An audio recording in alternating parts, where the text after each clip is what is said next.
Hello everyone. आज हम लोग देखने वाले हैं कि अगर साइक्लिक प्रोसेस में अपने को change in enthalpy, change in internal energy, heat और वर्क कैलकुलेट करना हो तो कैसे कैलकुलेट करेंगे। तो सबसे पहले हेडिंग लिख लेते हैं, calculation of calculation of delta H, delta U, Q and W in cyclic process.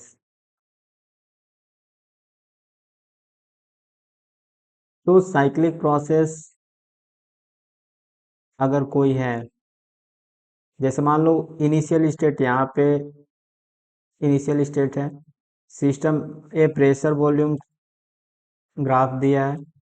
Initial state यहाँ पे ए मान लेते हैं, स्टेट ए पे है।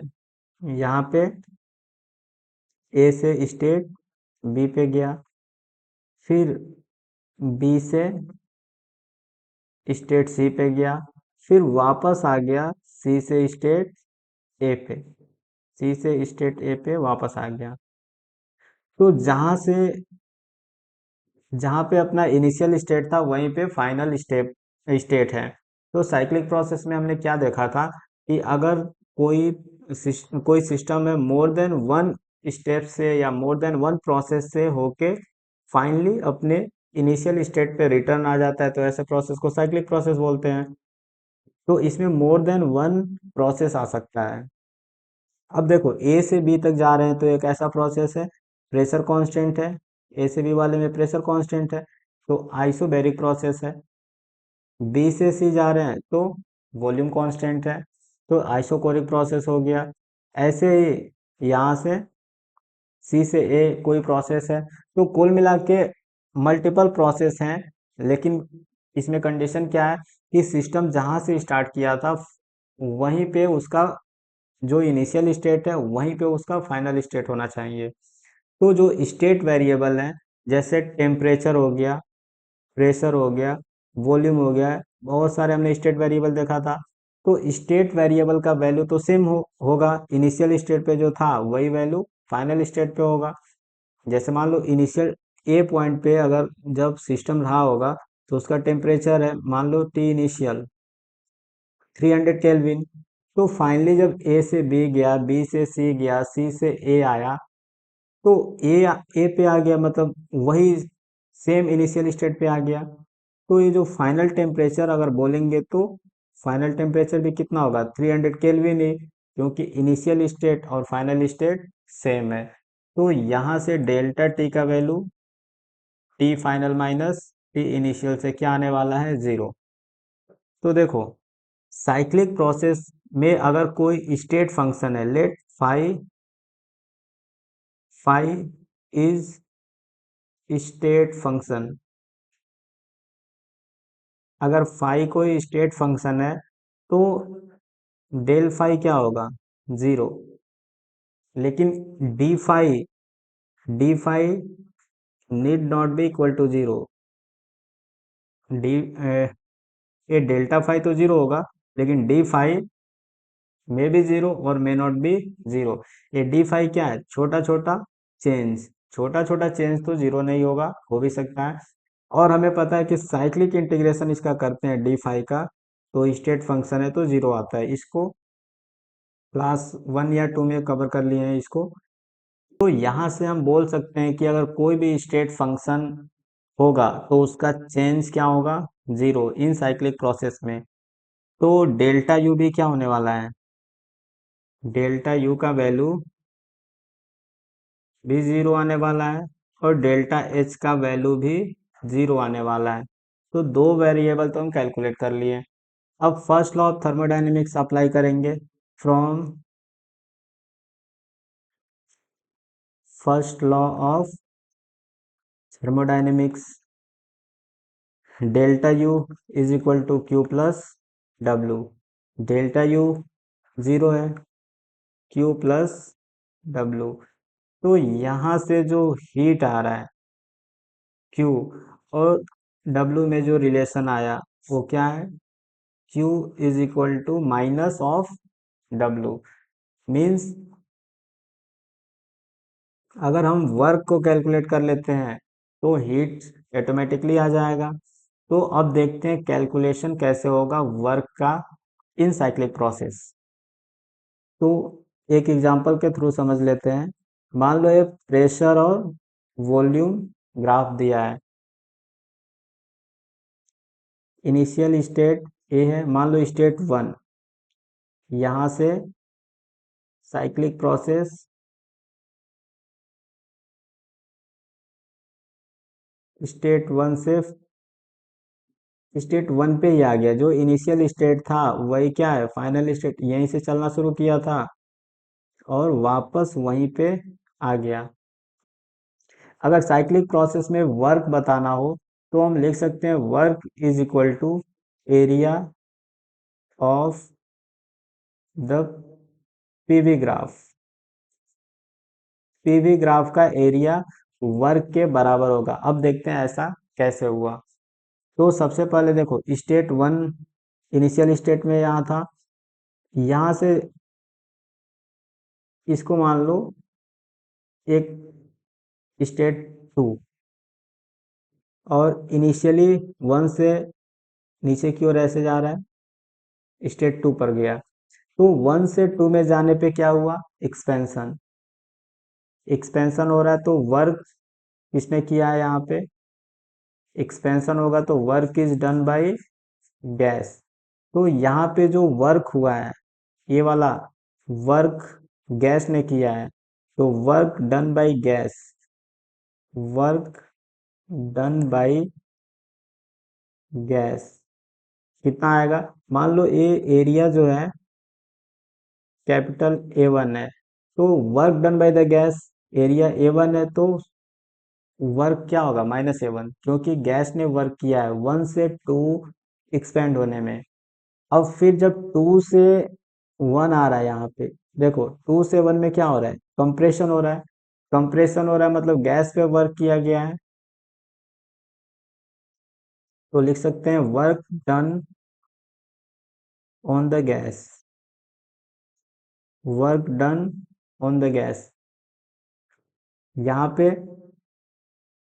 यहाँ पे अगर वर्क निकालना होगा 2 से 1 तक जाने में, तो एरिया अंडर दिस कर्व, मतलब 2 से 1 वाले कर्व के नीचे का एरिया, यहाँ 2 से 1 के नीचे जो भी ग्राफ है उसका एरिया। अगर उसको हम शेडेड पोर्शन में दिखाएं तो ऐसे दिखा सकते हैं।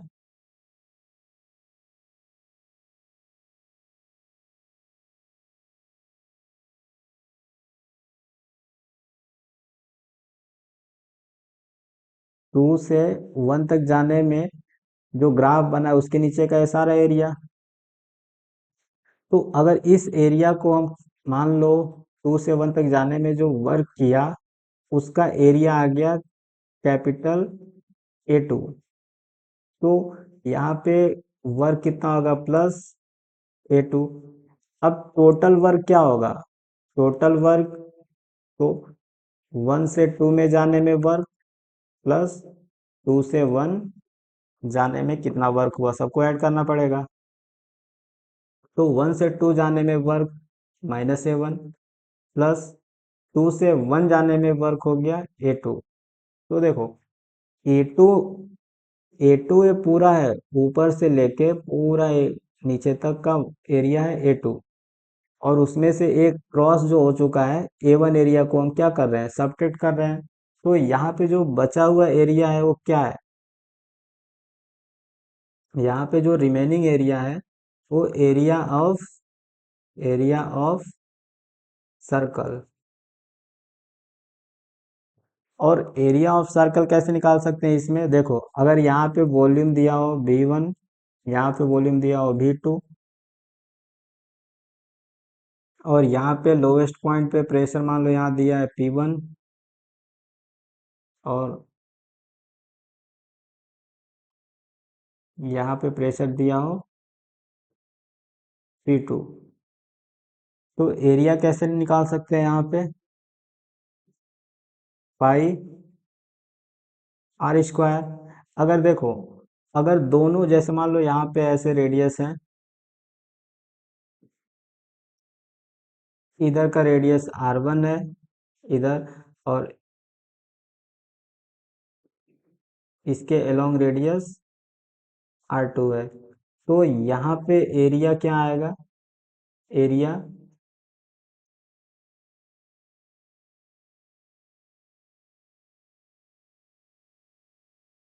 पाई R1 R2। तो वैसे ही इसको लिख सकते हैं पाई R1 R2। अब देखो पाई R1, एक रेडियस क्या आएगा? V2 minus V1 divided by 2, और दूसरा radius V2 minus P1 divided by 2। देखो यहाँ से एक रेडियस निकालना होगा तो क्या करेंगे? V2 माइनस V1 करेंगे, उसका हाफ करेंगे, यही तो रेडियस आएगा एक इसके अलोंग। तो ये क्या होगा? V2 माइनस V1 बाई 2, और जो दूसरा रेडियस आएगा इसके अलोंग निकाल सकते हैं, P2 माइनस P1 बाई 2। इसमें वर्क का साइन क्या होगा? पॉजिटिव, क्योंकि A2 जो एरिया है वो ज़्यादा है, A1 कम है, तो यहाँ पॉजिटिव वर्क आएगा, पॉजिटिव वर्क आएगा। और क्या क्या यहाँ से कंक्लूड करेंगे? जब भी एंटी क्लॉकवाइज डायरेक्शन दिया हो, पीवी ग्राफ में एंटी क्लॉकवाइज डायरेक्शन दिया हो, anti clockwise, anti clock wise अगर है तो वर्क कैसा आएगा? Positive work. अगर क्लॉकवाइज डायरेक्शन दिया हो, जैसे यहाँ पे मान लो पीवी ग्राफ दिया है ऐसे, इसमें क्लॉकवाइज डायरेक्शन है, तो यहाँ पे वर्क कैसा होगा? पॉजिटिव की निगेटिव? तो यहाँ पे निगेटिव होगा। क्लॉकवाइज डायरेक्शन अगर हो, क्लॉकवाइज डायरेक्शन दिया हो तो वर्क आता है निगेटिव। और वर्क किसके बराबर होगा? तो एरिया ऑफ दिस सर्कल, जो भी ग्राफ होगा उस ग्राफ का एरिया कैलकुलेट कर लेंगे, वर्क निकल जाएगा। तो इस पे क्वेश्चन करते हैं।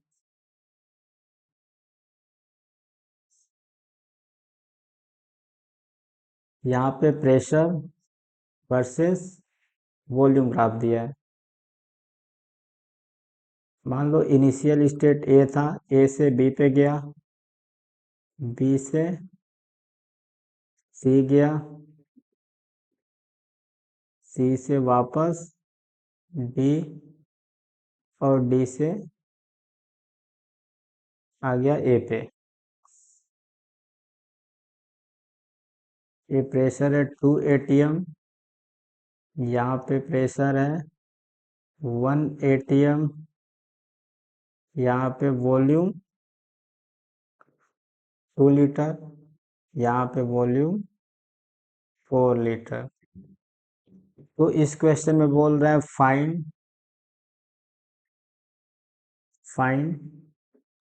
Delta H, delta U, Q and W. इसमें हमें चारों पैरामीटर बताना है। तो सबसे पहले साइक्लिक प्रोसेस है, तो डेल्टा एच बराबर 0, delta U is equal to 0। और वर्क कैसे निकालेंगे? तो वर्क निकालने के लिए एरिया ऑफ दिस ग्राफ, इस ग्राफ का एरिया, यही एरिया, और एरिया क्या होगा? Work is equal to area of PV graph. Cyclic process में एरिया निकाल देंगे, वर्क आ जाएगा। तो एरिया कैसे निकलेगा? ये वाला लेंथ कितना हो गया? 1 1 atm, और इस वाले का लेंथ कितना आएगा? 2 लीटर। तो यहाँ से एरिया आएगा 1 atm इंटू 2 लीटर, तो 2 atm लीटर आ गया।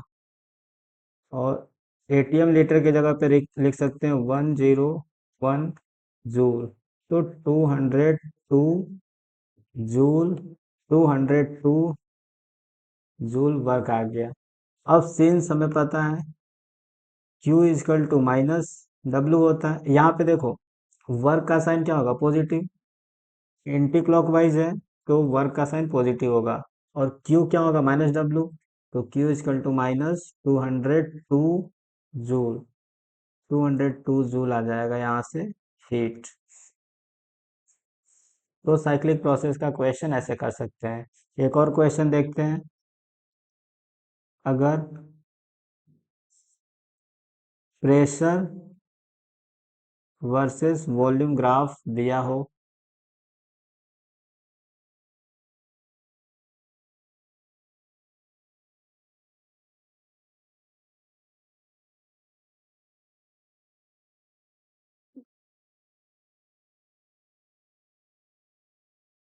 यहाँ पे प्रेशर है 1 एटीएम, यहाँ पे प्रेशर 2 एटीएम, यहाँ पे प्रेशर है 4 एटीएम, इसके करस्पॉन्डिंग प्रेशर है 4 एटीएम। यहाँ पे जो वॉल्यूम है 1 लीटर, इसके करस्पॉन्डिंग वॉल्यूम 2 लीटर। और यहाँ ये इनिशियल स्टेट था, ऐसे कोई प्रोसेस परफॉर्म हुआ है। तो यहाँ पे क्या बताना है, find delta H, delta U, Q and W. Cyclic process है, जैसे ही साइक्लिक प्रोसेस है डेल्टा एच बराबर क्या होगा, 0, डेल्टा यू बराबर क्या होगा, 0। Work is equal to area of this graph. और इस ग्राफ का एरिया कैसे निकाल सकते हैं, 1/2 इंटू ए पैरेलल साइड का सम, तो इस साइड का लेंथ कितना आ जाएगा, 1 एटीएम, प्लस इस वाले साइड का लेंथ ये आएगा 3 एटीएम, तो 3 एटीएम हो गया, इंटू इनके बीच का सेपरेशन कितना है, 1 लीटर, 1 लीटर, तो यहाँ से लिख लेंगे 1 लीटर। और सॉल्व करने पे यहाँ से आएगा 2 एटीएम लीटर। यहाँ पर भी एटीएम लीटर को लिख सकते हैं 101 joule is equal to 202 joule. तो इसका भी आंसर कितना आया, वर्क, वर्क तो अपना आ गया 202 जूल। वर्क का साइन क्या रखेंगे, तो यहाँ पे एंटी क्लॉकवाइज डायरेक्शन है तो इसमें भी वर्क पॉजिटिव होगा। और Q का वैल्यू हो जाएगा, फर्स्ट लॉ ऑफ थर्मोडी से हमें पता है delta U equal to Q plus W. तो डेल्टा यू 0 है तो Q is equal to minus W, Q is equal to minus 202 joule. तो ऐसे हम साइक्लिक प्रोसेस में एरिया ऑफ दिस ग्राफ, अगर पीवी ग्राफ का एरिया कैलकुलेट करते हैं तो वर्क के बराबर होता है। तो आज के क्लास में बस इतना ही, फिर मिलते हैं नेक्स्ट क्लास में, तब तक के लिए पढ़ाई करते रहें, मस्त रहें, थैंक यू।